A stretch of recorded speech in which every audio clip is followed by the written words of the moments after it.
Well, what's going on, Colts Nation? Thank you for joining me today. Happy Super Bowl Sunday. The Colts aren't playing, which is unfortunate, but it is a massive day in the football world, and I appreciate you taking some time out to come hang out with me. What we're going to talk about today is the same thing we talked about yesterday, where we talked about Nate Higgins, but today I want to talk about Kool Aid McKinstry. And this is going to be a bit of a would you rather. So if you didn't see the Nate Higgins video, then after this one's done, then go check that one out and then come back to see what we're talking about here. Because, of course, with it being a would you rather, we're going to have a question at the end and something that I'd like to get everybody's opinion about. So, coming into this one, looking at Kool Aid McKinstry, he's going to be 6'1, 195. That is good size and kind of the ideal size for a corner for Chris Ballard, right? He likes his guys. Most of the guys that he drafts are between 6 foot and 6'3". Another characteristic of all the corners that he likes to draft are guys with long arms. Kenny Moore, a little bit shorter, but even for his size, long arms. So this is where Kool Aid McKinstry comes into the equation, because if he ends up falling, is there a chance that the Colts take him? Okay, looking at Bleacher Report, just like we did with the last one, Bleacher Report has their own NFL scouting department.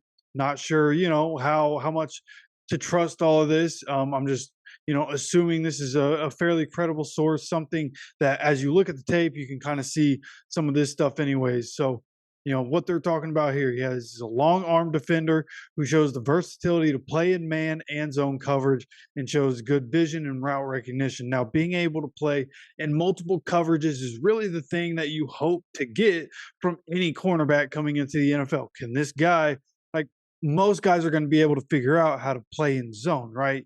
You just have to know your certain assignment in that zone and the different keys that happen with it and all the intricacies. But as long as you know your job and you do your job, you can sleep well at night. But then when you're talking about a guy in man coverage, that's usually what separates the good corners and the great corners from the guys that don't make it in the league, is being able to play well in man coverage is something Kenny Moore has been able to do from the slot position, which is extremely valuable. So Kenny Moore been able to be great. Can Kool Aid McKinstry do the same thing? And at least from what Bleacher Report's scouting department is saying, he's a guy that can play in man, can play in zone. And you look at the stats from this year, right? Ends up playing 14 games, has 32 tackles, 2 tackles for loss, 7 passes defended is a key stat. Because, yes, of course, in zone coverage, you can have some passes defended, but passes defended is usually happening when you're having to play sticky coverage and play man coverage.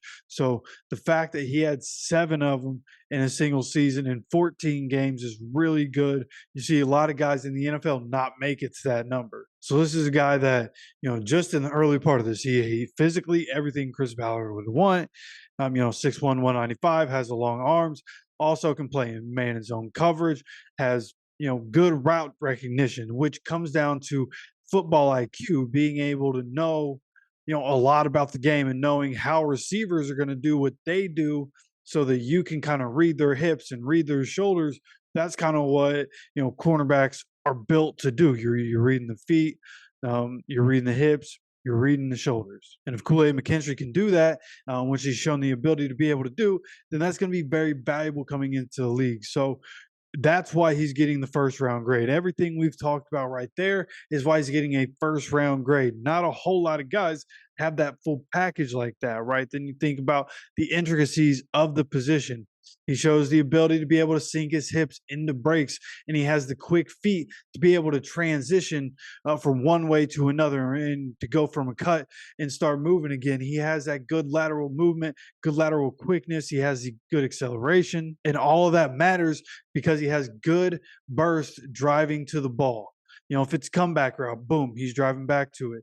If he's playing, off coverage, right, a little bit of separation, keeping a little bit of separation, and then sees the quarterback, throwing the ball to the middle of the field and the intermediate part of the field, gives him enough time to drive on the ball, get there, either make the hit or break up the ball. Like, those are things that great corners will be able to do, being able to read and react.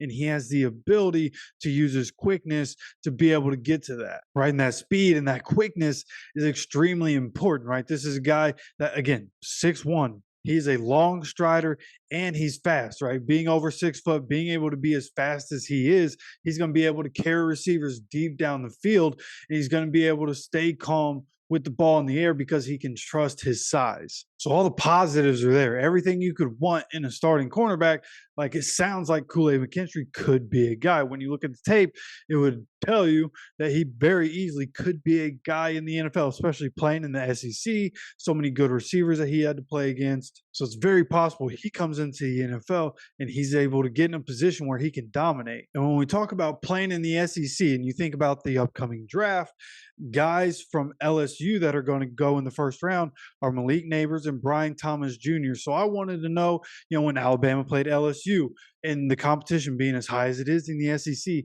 how good was Kool Aid McKinstry able to be against those guys? Malik Neighbors ends up with 10 for 171 in the touchdown. Okay, went off in that game. Now, I have not watched the tape of that game. I don't know if Kool Aid was on Malik the whole time. Maybe they're switching sides. I don't know how it worked, right? Brian Thomas ends up with 3 for 36. Pretty much all the receivers on LSU outside of Neighbors didn't really do much, right? Malik Neighbors had, again, 10 catches, 171. There doesn't have to be a whole lot more to go around. Jaden Daniels in that game had 163 yards rushing by himself. So there was a lot of offense taken away from the other receivers, but assuming that the number one corner is going to be on the number one receiver, at least for most of the game, Malik Neighbors went off. So that little stat right there was a bit concerning for me, especially when you look deeper into his stats in that game. He had 0 solo tackles, 1 assisted tackle, no passes defended, no interceptions, like nothing. He didn't do anything in that game. And that's against some of the best receivers that were playing college football last season. So, it'll be interesting to see what happens, in that regard. Are there more matchups like that? I'm going to continue to look into this, right? The draft's still 2 months away. And this is just time of the year where I'm kind of looking into a lot of different things, trying to put together a lot of different information right now. But right now, there are a lot of good things that come with him. But that was one of the bad things that I noticed was the fact that in that matchup, he got cooked. Okay, and when you're talking about the NFL, like the SEC, the reason that all that came up was talking about competition in the SEC. Competition in the SEC, like then you go to the NFL where everybody on every team is the best of the best, right? This in college football where you have 133 different Division I colleges, and you're playing against guys that are never going to even sniff the NFL, right? In the NFL, everybody's good. So that's why I wanted to go look at one of the more high profile matchups from last season. But then you look at what else Bleacher Report is saying here with his scouting report. One of the negatives here is that he can be high and press. He doesn't move his feet to mirror at the line of scrimmage, but he actually opens and runs without rerouting and press. So, and that's kind of the point of press, is to slow receiver down, make him reroute a little bit, make him do something different that he wasn't wanting to do in the first place. That's kind of the whole point of press. So he can open and run. We kind of already mentioned that with the positives, like going deep down the field. He can stay with just about anybody, but he's not going to reroute anybody. In the NFL, you're going to need to be more physical than that. Now, he's also an inconsistent tackler. You have to be more physical. He doesn't always want to wrap up and blah, blah, blah. The lack of strength causes him to struggle to disengage on blocks as well. So that's something that we talked about with Nate Higgins as well, is having to put on some muscle once you get into the NFL. Not too much to where it slows you down a bunch, but put on some muscle so that you can take down ball carriers. You have to be able to tackle efficiently, right? Which is one of the reasons we're talking about Nate Wiggins being a guy that could replace Kenny Moore. Kenny Moore is amazing at tackling. Nate Wiggins is good at it, just needs to be more consistent, needs to put on a little bit more muscle. But being able to come in and step into that role, I think Nate Higgins could be really good. Now, what are we talking about with Kool Aid McKinstry? We never really talked about slot corner, outside corner. I think with his speed, it could be either, right? Speed and size, he could play inside, but he could also play outside. And it'll be interesting to see what we want to do at the cornerback position, because you have Dallas Flowers, who going to be coming back from an Achilles injury, but showed in his rookie season, in the very little that he was able to get into the starting lineup, that he can be pretty good. And then he showed last year before he got hurt that he could be good. But then you also have Juju Brents, Jalen Jones, who, Juju Brents also spent time being hurt in 2023, but looks like he's going to be great. Jalen Jones also sticky in coverage, didn't get much shine because people just never threw at him because he was so good. So on the outside, I feel like we're good on the outside. Maybe they want to get more depth there. And maybe a guy like Kool Aid McKinstry makes more sense because maybe he can be more versatile, right? Nate Higgins, of course, he could play on the outside, I believe. But in my opinion, looking at Nate Higgins, everything that I've seen about him, all the different scouting reports, all the different videos I've watched of people talking about him that I feel like would know all the different highlights that I've seen of him, the different games. I've done a lot into Nate Higgins, and just everything I've seen, I feel like he would be a really good slot cornerback in the NFL. Whereas Kool Aid McKinstry, I feel like he's probably better on the outside, but he's a guy that has that versatility. If you need him to play inside, he could. So if he's able to fall to 15, this is where the would you rather part comes in. Would you rather have Kool Aid McKinstry come in and be a guy that the Colts draft with that number 15 overall pick, right? If they were going to go corner, the receivers that we all want are gone or whatever, however it works out, if we drafted a corner, number 15 overall, do you want Kool Aid McKinstry or do you want Nate Higgins?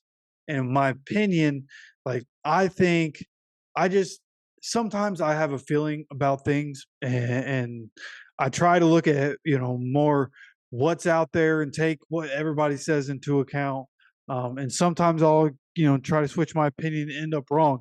Honestly, I just feel like Nate Higgins, while both these guys could come in and be great, I just feel like Nate Higgins is a guy that is going to come in and be better in the NFL. I don't know why I have that feeling. It's just, maybe it's just because I've looked more into him and I know more about what he does well and things he needs to work on and like the stuff that he would, of course, get better at in the NFL. They're just things that every guy's going to get better at in the NFL. Nate Higgins feels like the better answer for me, but when you look at Kool Aid McKinstry, again, having that inside outside versatility, just like Nate Higgins could, I think there's a lot of upside, right? This is a guy that was a 5-star recruit in the 2021 class.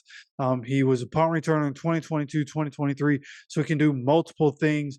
He was 2022 Pro Football Focus All-American, 2022 first team All-SEC, 2021 All-Freshman team SEC. So he's been great, and he's done so in the SEC. He's probably going to have a great NFL career. So there's a lot of upside there, a lot to like there. But me, again, I just have a feeling Nate Higgins is a guy that if he gets drafted by the Colts, I'd be very happy with that selection. And of course, I'd like to know what you guys think. Who do you think the Colts should draft? If it just came down to Kool Aid McKinstry and Nate Higgins, those are two guys left on the big board that they really want to have in that first round. Who do you think they should take? You let me know down in the comment section. And we're going to have more draft talk coming up, so make sure you subscribe with notifications on so you get notified when all these other videos come out. And of course, please enjoy the rest of your Super Bowl Sunday. And as always, take care of yourself, take care of each other, and go Colts.